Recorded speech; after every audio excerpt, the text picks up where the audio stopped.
18 जनवरी 1952 को कर्नाटक के छोटे से गांव गोपीनाथम में एक बच्चे का जन्म होता है, जिसने आगे जाकर 20 साल तक दक्षिण भारत के तमिलनाडु और कर्नाटक के जंगलों में ऐसी तबाही का रूप कायम किया कि उसका नाम सुनकर लोग कांप जाते थे। वो इतना खूंखार हुआ कि दो राज्यों की सरकार उसके सामने झुक गई थी। महज 10 साल की उम्र में उसने अपराध के दुनिया में कदम रखा और बहुत पॉपुलर हुआ। उसने अपने अपराध की हिस्ट्री में 184 लोगों को मौत के घाट उतार दिया था, जिसमें आधे से ज़्यादा फॉरेस्ट गार्ड और पुलिस अफसर थे। इसके अलावा उसने 2000 से ज़्यादा हाथियों की जानें ले ली थी। और एक वक्त ऐसा भी आया जब उसने सारे हद को पार करके कर्नाटक के पूर्व मंत्री को किडनैप करके उनकी हत्या कर दी। उसको पकड़ने के लिए 5 करोड़ का इनाम घोषित किया गया, लेकिन उसको कभी भी जिंदा पकड़ा नहीं जा सका और इस प्रक्रिया में कुल 220 करोड़ खर्च हुए। आइए जानते हैं भारत के सबसे बड़े खूंखार चंदन तस्कर कूसे मुनुस्वामी वीरप्पन के बारे में। वीरप्पन का जन्म एक छोटे से गरीब तमिल परिवार में हुआ। उसका परिवार चरवाहों के काम में नियुक्त था, जिसके वजह से वीरप्पन का जंगलों में आना जाना लगा रहता था। उसका गांव जंगलों के बीच होने के वजह से वहां पर बहुत गरीबी थी।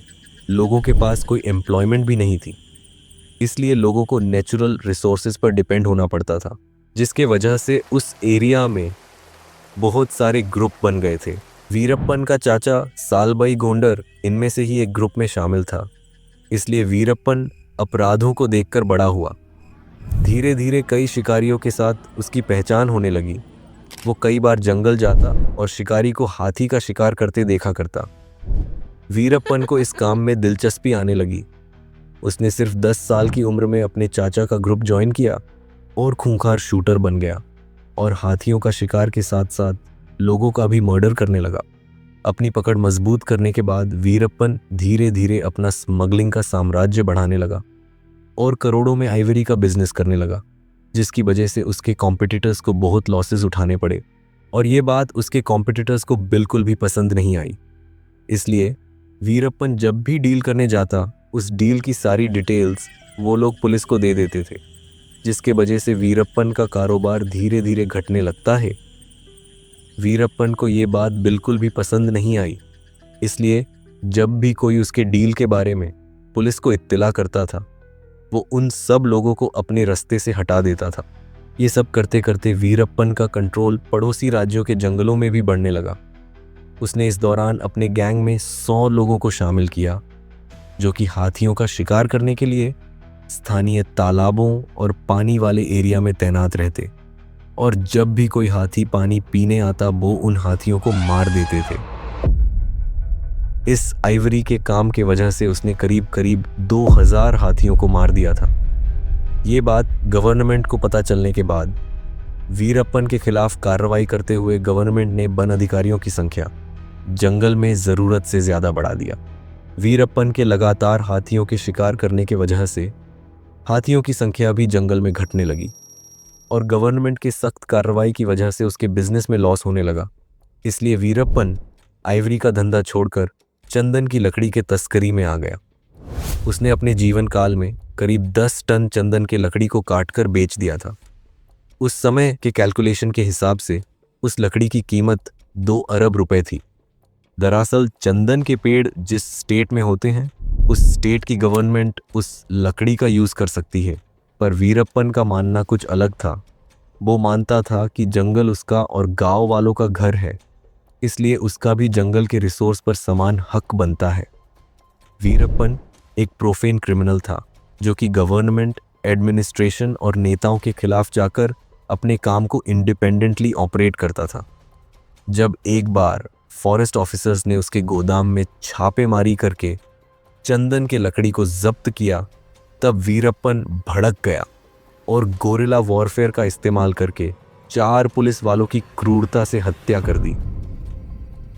ये इंसिडेंट ने पूरे स्टेट के एडमिनिस्ट्रेशन की नींव हिला दी, जिसमें चैलेंज ये था कि एक स्मगलर कैसे इतना ताकतवर हो गया है कि वह खुलेआम आकर पुलिस वालों को मारने की हिम्मत कर रहा है। इस समय कर्नाटक के गवर्नमेंट को एक होनहार अफसर की ज़रूरत थी। जो कि वीरप्पन को पकड़ने में विजयी रहे। साल होता है 1983, जब एक होनहार और honest IFS officer P Srinivas को कर्नाटक गवर्नमेंट डीसीएफ यानी डेप्यूटी कंजर्वेटिव ऑफ फॉरेस्ट की पोस्ट में चामराजनगर में नियुक्त करते हैं। पी श्रीनिवास ने वीरप्पन के गांव में फोकस करते हुए उसकी हर छोटी से छोटी डिटेल्स कलेक्ट करना शुरू किया, जबकि श्रीनिवास से पहले पुलिस ऑफिसर वीरप्पन की इन्फॉर्मेशन निकालने के लिए गांव वालों को टॉर्चर करते। जिस किसी पर भी शक होता उसे सलाखों के पीछे डाल दिया जाता। लेकिन श्रीनिवास का काम करने का तरीका बिल्कुल ही अलग था। उन्होंने धीरे धीरे गांव वालों का भरोसा जीता। इस दौरान श्रीनिवास ने गांव में पढ़ने के लिए स्कूल, पीने के लिए पानी और लोगों को एम्प्लॉयमेंट देना भी चालू किया। उन्होंने इस दौरान वीरप्पन के ग्रुप के करीब 20 लोगों को सरेंडर करवाया और उन लोगों को एम्प्लॉयमेंट भी दिया। श्रीनिवास अपने काम में धीरे धीरे सफल हो रहे थे, लेकिन बात तब बिगड़ती है जब गांव वालों के इन्फॉर्मेशन के बदौलत श्रीनिवास ने वीरप्पन के कई वेयर हाउस पर रेड करते हुए डील्स को बर्बाद कर दिया, जिसके वजह से वीरप्पन को कारोबार में बहुत लॉसेस हुए। इस दौरान वीरप्पन के सबसे छोटी बहन मरियमा ने जहर खाकर खुदकुशी कर ली थी। मरियमा के खुदकुशी करने का जिम्मेदार वीरप्पन श्रीनिवास को मानता था। वीरप्पन श्रीनिवास को मारने की सही फिराक में था, लेकिन श्रीनिवास के एसटीएफ में होने के वजह से उनके पास बहुत सिक्योरिटी थी, तो वीरप्पन सही मौके का वेट करता है। कुछ दिन के बाद श्रीनिवास का एसटीएफ में कार्यकाल खत्म हुआ और उनकी सिक्योरिटी भी कम हुई। ये बात वीरप्पन के पास पहुंची। तब वीरप्पन को लगा यही सही टाइम है श्रीनिवास को मारने के लिए। वीरप्पन ने श्रीनिवास को मारने और बदला लेने के लिए प्लानिंग की और अपने भाई अर्जुनन के जरिए श्रीनिवास के पास अपनी बात पहुंचाई कि वो सरेंडर करना चाहता है, लेकिन श्रीनिवास को उसकी एक शर्त माननी होगी। वीरप्पन ने शर्त रखा कि वो सरेंडर करेगा, लेकिन श्रीनिवास को उसको लेने के लिए जंगल में अकेले आना पड़ेगा। श्रीनिवास इसके पीछे की प्लानिंग समझ नहीं पाए और वीरप्पन के शर्त को मानकर उसको सरेंडर करवाने के लिए अकेले जंगल के भीतर चले गए। जब श्रीनिवास अपने जीप में बैठकर जंगल के अंदर जा रहे थे, वीरप्पन उनके इंतजार में पहले से ही घात लगाए बैठा हुआ था। जब श्रीनिवास वीरप्पन के बताए हुए जगह के करीब आने लगे, उस समय वीरप्पन उनके गाड़ी पर अंधाधुन फायरिंग करके श्रीनिवास को गोलियों से छन्नी कर देता है और उनकी मौकाए वारदात पर ही मौत हो जाती है। श्रीनिवास की बॉडी एक तालाब के पास से मिला। इस घटना ने पूरे गोपीनाथम में और स्थानीय जंगलों में वीरप्पन का खौफ और भी ज्यादा बढ़ा दिया। इस तरह वीरप्पन अपना कहर बढ़ाता गया। फिर साल आता है 2000, जब वीरप्पन ने मशहूर कन्नड़ अभिनेता राजकुमार को उनके ही घर से किडनैप कर लिया।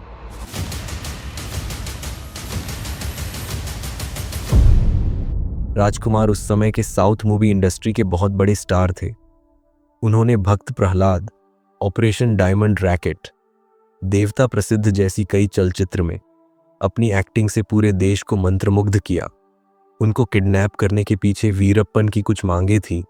वो उनको किडनैप करके गवर्नमेंट से अपनी बात मनवाना चाहता था। Government has its own strategy. Government has worked out some kind of a. Numerous incidents of violence have already broken out. Amidst the tension, educational institutions have declared a holiday. Both the governments, they should take immediate action and they should be released immediately. राजकुमार को छुड़ाने के लिए उसने कई मांगे रखी। वीरप्पन ने कावेरी जल विवाद में तमिलनाडु के लिए न्याय की मांग की, साथ ही तमिल को कर्नाटक की दूसरी आधिकारिक भाषा बनाने और तमिलनाडु की जेलों में बंद कुछ तमिल राजनीतिक कैदियों की रिहाई जैसी कई मांगे सरकार के सामने रखी। ये रहे डिमांड की लिस्ट। आप वीडियो को रोक के इस लिस्ट को देख लीजिएगा। उस समय कर्नाटक के डीजीपी रह चुके सी दिवाकर अपने किताब वीरप्पन्स प्राइज कैच राजकुमार में लिखते हैं कि राजकुमार को रिहा करने के लिए कर्नाटक गवर्नमेंट को 20 करोड़ रुपए वीरप्पन को देने पड़े। आखिरकार अपहरण के 108 दिन बाद 15 नवंबर 2000 को वीरप्पन ने राजकुमार को आजाद कर दिया।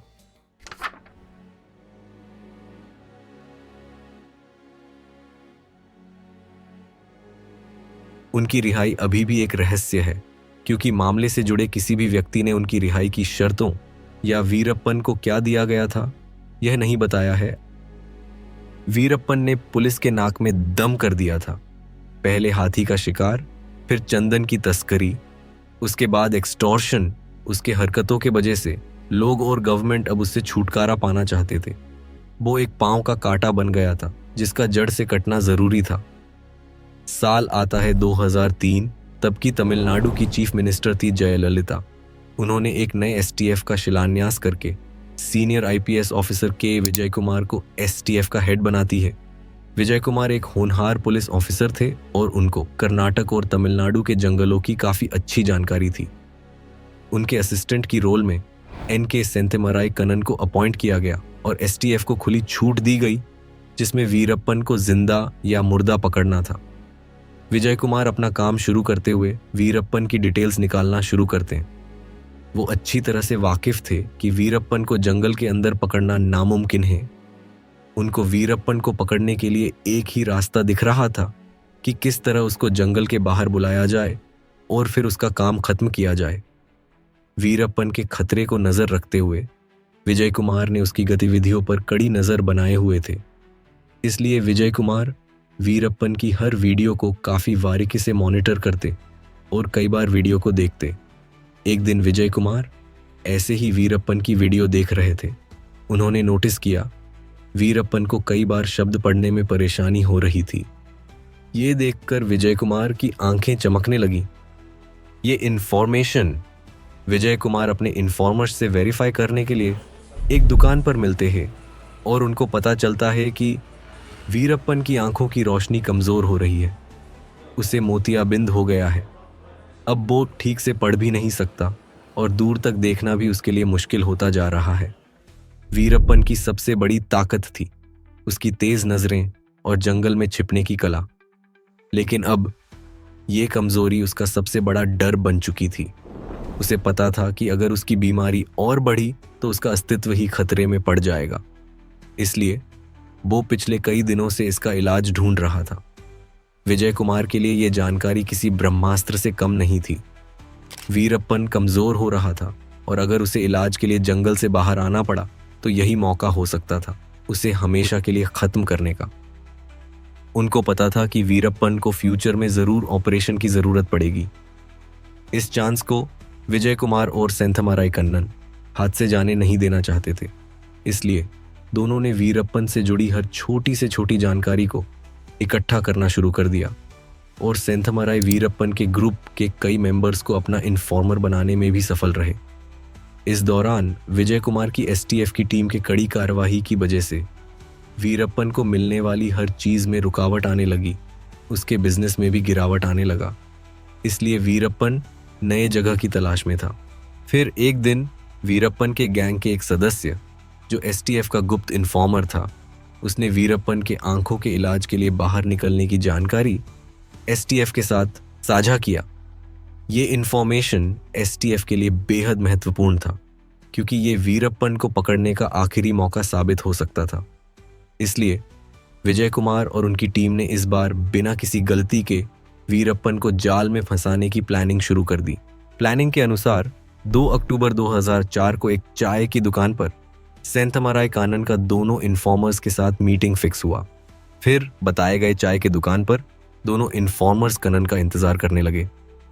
थोड़ी देर बाद कन्नन अपनी जीप में अंडरकवर होकर दुकान से कुछ दूरी पर आकर गाड़ी रोक देते हैं।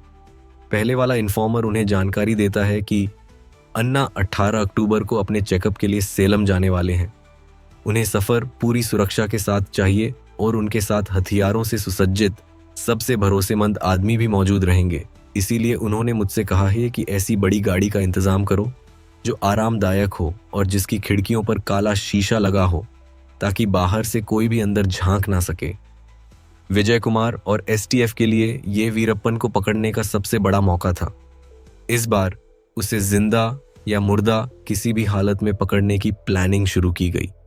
योजना के अनुसार वीरप्पन को अस्पताल तक ले जाने के लिए एम्बुलेंस का इस्तेमाल किया गया। ताकि उसे किसी भी तरह का शक ना हो और सब कुछ सामान्य लगे। प्लानिंग से बेखबर वीरप्पन 18 अक्टूबर 2004 को अपने साथियों के साथ एम्बुलेंस में बैठ गया और उसे बिल्कुल अंदाज़ा नहीं था कि ये सफ़र उसकी ज़िंदगी का आखिरी सफ़र बनने वाला है और इसको ऑपरेशन कोकून नाम दिया गया। एम्बुलेंस में प्लान के मुताबिक ड्राइवर और हेल्पर एसटीएफ के ही अंडरकवर अधिकारी होते हैं। जैसे ही एम्बुलेंस सड़क पर आगे बढ़ने लगती है, एसटीएफ के कमांडो ट्रक में उसका पीछा करना शुरू कर देते हैं। विजय कुमार अपनी टीम के साथ पहले से ही एक स्कूल के पास पूरी तैयारी के साथ घात लगाए वीरप्पन के आने का बेसब्री से इंतजार कर रहे थे। कुछ ही दूरी पर उन्हें एक गाड़ी अपनी तरफ आते हुए दिखाई देती है। जैसे ही गाड़ी स्कूल के करीब पहुंचती है, प्लानिंग के मुताबिक एसटीएफ के जवान पहले एम्बुलेंस की नीली लाइट जलाते हैं, जो विजय कुमार के लिए यह संकेत था कि गाड़ी के अंदर वीरप्पन मौजूद है। कुछ ही सेकंड बाद फॉग लाइट जल उठती है, जिसका मतलब था कि वीरप्पन के साथ गाड़ी के अंदर हथियारों के साथ आदमी भी मौजूद हैं। हथियारों से भरी हुई ट्रक जो अब तक एम्बुलेंस का पीछा कर रही थी, अचानक रफ्तार पकड़कर एम्बुलेंस को ओवरटेक करती है और सड़क के बीचों बीच जाकर उसे ब्लॉक कर देती है। उसी पल एसटीएफ के अंडरकवर ड्राइवर और हेल्पर एम्बुलेंस के दरवाजे खोलकर बाहर कूद जाते हैं और तेज़ी से दौड़कर अपनी टीम के साथ मिल जाते हैं। एम्बुलेंस रुकते ही वीरप्पन को एहसास हो गया था कि अब वो पुलिस के जाल में पूरी तरह फंस चुका है। विजय कुमार ने माइक पर अनाउंस किया, वीरप्पन, तुम चारों तरफ से घिर चुके हो। अब तुम्हारे पास भागने का कोई रास्ता नहीं है। अगर तुम अपनी जान बचाना चाहते हो तो सरेंडर कर दो। लेकिन वीरप्पन की फितरत ही कुछ और थी। वो हार मानने वालों में से नहीं था। जैसे ही अनाउंसमेंट खत्म हुआ, वीरप्पन ने पुलिस वालों पर अचानक गोलियां बरसाना शुरू कर दिया। पुलिस ने भी जवाबी कार्रवाई करते हुए एम्बुलेंस पर फायरिंग शुरू कर दी। करीब 20 मिनट तक गोलियों की तड़तड़ाहट जंगल में गूंजती रही। पुलिस ने 338 राउंड फायरिंग की और इस एनकाउंटर में वीरप्पन के साथ उसके 3 साथी सेठुकुली गोविंदा, चंद्रेगौड़ा और सेतुमणि की मौत हो गई। 22 साल तक पुलिस को चकमा देने वाला वीरप्पन का खौफनाक आतंक आखिरकार 18 अक्टूबर 2004 की रात को हमेशा के लिए खत्म हो गया।